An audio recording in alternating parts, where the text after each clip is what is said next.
Tony, we're in incredible times, actually, and I think you have mentioned previously the trinity of Brexit, COVID, and the transition to net zero present both clearly some challenges, but also some enormous opportunities for the country, and actually perhaps a sort of once in a lifetime opportunity for us to set down those foundations for future generations. Certainly, we are very focused on helping Britain achieve that transition journey to 2050 in terms of net zero. But I guess just to sort of kick it off, really interested in how you would frame the key elements of the task ahead for businesses as we transition to that net zero target in 2050. Something has happened, and I can't quite pinpoint when and how, but we've just passed. We've crossed the chasm, and this stuff is now the metabolic rate of sort of green transformation has gone up massively. The level of investment firms are making and governments are making has gone up drastically. I think it's almost happened sort of over the course of the pandemic, so we haven't seen it, but we come out the other side of the pandemic, and I think everybody is going right, full steam ahead. The investment levels the country needs to make now have gone from something like, we need to move from 10 billion a year in decarbonization investment and technology to 50 or 60 billion pounds a year. And we need to start doing that over the next decade. And I think the thing, when I speak to CBI members and businesses, the thing that's really changed is this has become a competitive opportunity. So it's a risk, right? So if you haven't got a decarbonization strategy, a net zero strategy for your own business, then that's a risk to be managed. But actually, people are already thinking about it as a competitive opportunity. And actually, moving fast, first mover advantage gives me a competitive edge. And I think that's the thing that's really changed in the last few years. I sometimes say we're now in a race to the top on net zero. Does that resonate with you in your client conversations? Tony, look, absolutely. I mean, just you mentioned about the sort of increase in investment. Just from a financing perspective, for example, an 80% increase year on year in terms of sustainability-linked financings from our client base, and that's only gonna grow.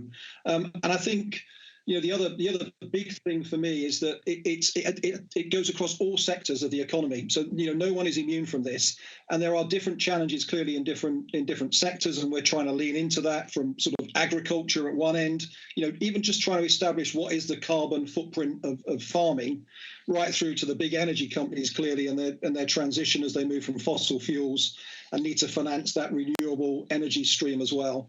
But I can't think of any client conversations that we have now that do not have an ESG element to it. And in actual fact, probably the bulk of the conversations are dominated by that ESG agenda as well. Yeah, I think it's really interesting. I mean, I was with a group of CEOs the other day talking about this, and I asked the question, is there money in this stuff? Is this something we have to do, we're forced to do, or it's the right thing to do? It's a moral discussion, not a money discussion. And one French CEO of a construction company said, the cost of not doing this is more expensive than the cost of doing it. And that on a straightforward ROI point of view, whether or not you're in supply chains that are going to be shifting, there's somebody else in the value chain that's now this is going to be the expectation. It's the price of entry now, Scott. And that's, I think, the main economic case, which is you will be unable to participate in the value chain around you, whatever sector you're in, if you're not on this journey. And the best firms are thinking about, actually, if I lead this journey, then there's competitive opportunity. And interestingly, Scott, I think, we're working on a sort of economic vision for the UK. And one of the big benefits for the whole country of making this transition is that actually Britain can become a major exporter of green products, services, and know-how. So what I'm hoping is that, the investments that your clients and customers make now, even if it's not in the investment case, actually they'll see export opportunity grow. Because the hope is, and this is why it's great that Britain's hosting COP, the hope is if Britain genuinely leads as an economy on this, there'll be really rich export opportunities, products or services in the decade ahead. Tony, I completely echo that. If you take one example, the renewables in terms of wind farms, I think we are already leading that from both a deployment, in terms of how much we're generating for the grid, but also in terms of the technology. And that's not only putting in place the actual capital equipment, but also the servicing elements of it and learning from that. And you're right, absolutely can be an export for the country as we think about, for example, the big programs that are going to go under the new president in the US at the moment. I think just picking up, Tony, on one of your points in terms of, there's a moral, clearly the right thing to do for the environment, but the business case. The built environment is about 40% of carbon emissions at the moment in the UK, and we're very focused on that. There's been lots of studies that suggest as we retrofit, literally millions and millions of buildings and homes, for every pound invested, there's about £3 of benefit, and that's from energy consumption, savings of energy consumption, clearly healthier in terms of well-being and living, but also the creation of jobs as well. And one stat I saw, which was very interesting, that we could create up to 500,000 jobs, a sort of retrofit army in terms of that built environment across the UK. Yeah, I mean, what's happening here is you've got the potential for let me get the number of them right, a win-win-win-win. Yeah, you normally do 2 or 3, but I think there's a 4 wins story here, which is decarbonisation, good for British business. You've got a job creation, good for British business.